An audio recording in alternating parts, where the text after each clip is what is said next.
چونکہ بشریت کا معاملہ آگے آئے تو ہمارے ہاں عوامی سطح پر یہ بڑی بحث ہے کہ حضور نور ہے یا بشر ہے. صاحبزادہ فیض الحسن صاحب کی بات آپ کو میں سنا چکا ہوں کہ ہم مانتے ہیں کہ کیا جانتے ہم جاہل ہیں، ہم نے قرآن نہیں پڑھا، ہم عربی نہیں جانتے، ہم جانتے ہیں آپ بشر تھے، لیکن آپ کی بشریت کو نمایاں کرنے کو ہم آپ کے خلاف سوء ادب سمجھتے ہیں. لیکن جب مسئلہ بن جائے کہ آپ بشر نہیں تھے نور تھے، یا نور نہیں تھے بشر تھے، یہ دونوں سٹیٹمنٹس ایکولی رانگ ہیں. آپ بشر تھے نور نہیں تھے یہ بھی غلط، آپ نور تھے بشر نہیں تھے یہ بھی غلط. حقیقت کیا ہے؟ دیکھیے حقیقت یہ ہے ہر انسان کے اندر ایک نور ہے. وہ نور کیا ہے؟ روح نورانی ہے. اقبال نے بہت خوبصورت شعر کہا ہے، نقطۂ نوری کے نام او خودی، اسی سے ہے یہ سیلف، میں، انا. ادھر حقیقت اسی روح کا ظہور ہے. نقطۂ نوری کے نام او خودی، زیر خاک ما شرار زندگی. میرا وجود خاکی ہے لیکن اس میں یہ نور بھی ہے. مغربی فلاسفہ بھی کہتے ہیں دی ڈیوائن سپارک، انسان کے اندر ایک شعلہ ملکوتی ہے، خدائی. یہ نور ہم میں سے ہر ایک میں ہے، لیکن نور کا فرق ہے. جیسے سورہ حدید اور سورہ تحریم دونوں میں آیا ہے، قیامت کے دن ہر مومن کو نور عطا کیا جائے گا، جس کی روشنی میں وہ پل صراط کا جو مشکل مرحلہ ہے وہ طے کر لیں گے.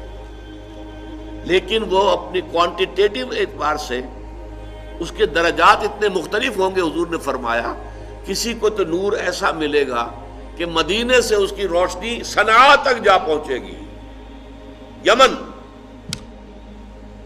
میں جب بھی یہ حدیث بیان کرتا ہوں میرے ذہن میں آتا ہے ابو بکر صدیق کا نور اس درجے کا ہوگا، تو خود حضور کا تو اس سے بھی بہت بلند ہوگا، لیکن مخلوق میں سے، امت میں سے حضرت ابو بکر کا نور اس درجے کا ہوگا.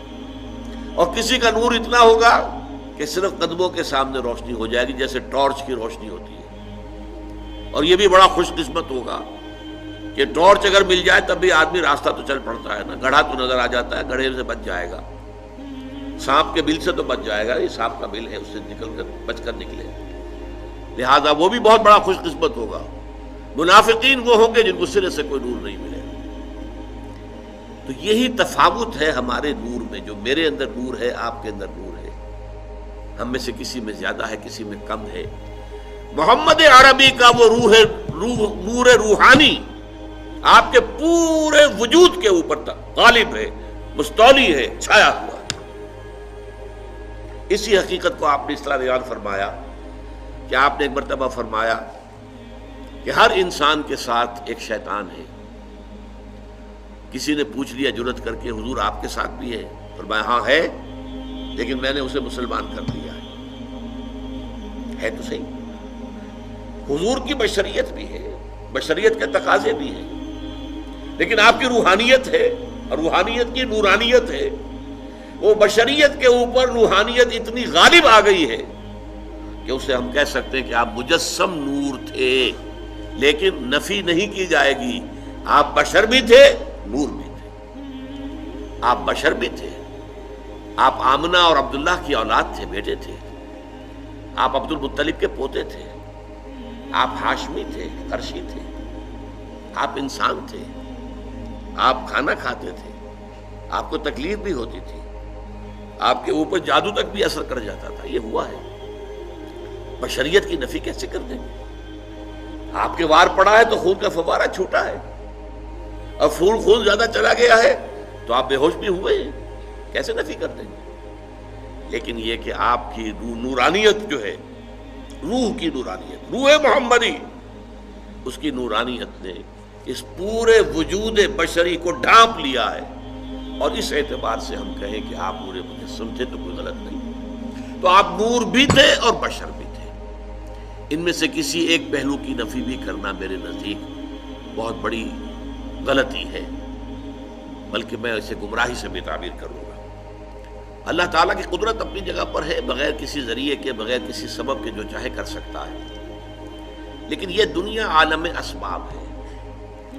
یہ تحفظ کیسے ملا محمد الرسول اللہ صلی اللہ علیہ وسلم کو؟ اس نوع کے شرک سے اللہ نے کیسے محفوظ رکھا ہے کہ آپ کی ذات کے ساتھ ایسی کوئی بات جو ہے وہ منسوب نہیں کی جا سکی؟ پہلی بات یہ، قرآن مجید میں آپ کی بشریت کو بہت نمایاں کیا گیا کہ آپ بشر ہیں۔ سورہ بنی اسرائیل میں آتا ہے کہ مکے کے جو سردار تھے قریش کافر، انہوں نے کہا کہ اچھا یہ ہمیں کر کے دکھا دو، یہ معجزے دکھا دو، تمہارے لیے ایک محل تیار ہو جائے فوراً دیکھتے ہی دیکھتے، ایک باغ ہو یہاں پر مکے کی سنگلاخ زمین میں بے آب و گیا وادی کے اندر، کھجوروں کا انگوروں کا باغ ہو اور اس میں چشمہ بھی بہہ رہا ہو، یہ کر کے دکھا دو، آسمان پہ چڑھ کے دکھا دو، آسمان کا کوئی ٹکڑا ہم پر گرا کے دکھا دو، کچھ تو کر کے دکھاؤ نا تاکہ ہم تمہیں مانیں کہ تم اللہ کے رسول ہو۔ ساری باتوں کا جواب کیا دیا گیا؟ قل سبحان ربی هل كنت الا بشرا رسولا،